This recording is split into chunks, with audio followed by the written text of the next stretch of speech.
অনেক দিন আগের একটা কথা, পুরনো কথা মনে পড়েছে। তখন সদ্য মিষ্টিকে এনেছি, কোলে টোলে নিতাম, ঘাটতাম, ও দোকানে গিয়ে নিচে শুতো, আমরা দোকানদারি করতাম। তখন আমার দোকান খুব রানিং, খুব ভালো চলতো। তা আমাদের ওই ভেতরের দিক থেকে একজন আসতো দোকানে, এসে যদি চানাচুর টানাচুর নিত না, এই হাতটা ধুয়ে নাও। হ্যাঁ, কেন? না কুকুর ধরেছো। তা কুকুর ধরেছি, আমি কি তোমাকে হাত দিয়ে চানাচুর দেবো? আমি তো দেবো তোমাকে হাতা দিয়ে চানাচুর, কিংবা যে কোনো কিছু। না, তুমি হাতটা ধুয়ে আসো। ভালো কথা। এবার তারপর থেকে ধরে হাতটা ধুয়েই যে আসতো, আমি জল রাখতাম, হাত ধুয়েই তাকে দিতাম। বলে না, ধর্মের কল বাতাসে নড়ে, সেই ধর্মের কল বাতাসে নড়েছে। সেই ওই খেচর ফ্যামিলি, খেচরই বলবো এখন, মাটা তো অকালে মরল।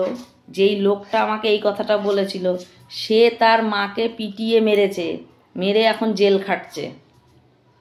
এটা আমার নিজে চোখে দেখা। ভগবান, আমরা বলি না ভগবান নেই, ভগবান আছে।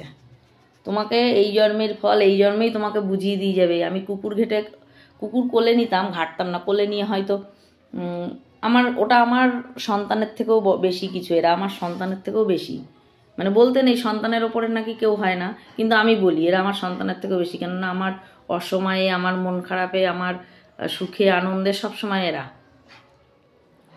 যারা বেশি এরকম করে, ওই তো মাটাকে মেরে বাথরুমে ফেলে রেখেছিল, পুলিশ এসে কিছুদিন আগে তুলে নিয়ে গেল, মায়ের বডিও নিয়ে গেল, লোকটাকেও তুলে নিয়ে চলে গেল। তাহলে দেখতে পেলাম তো কারা কোন চরিত্রের। এই জন্য কোনো কিছু নিয়ে বড়াই করতে নেই।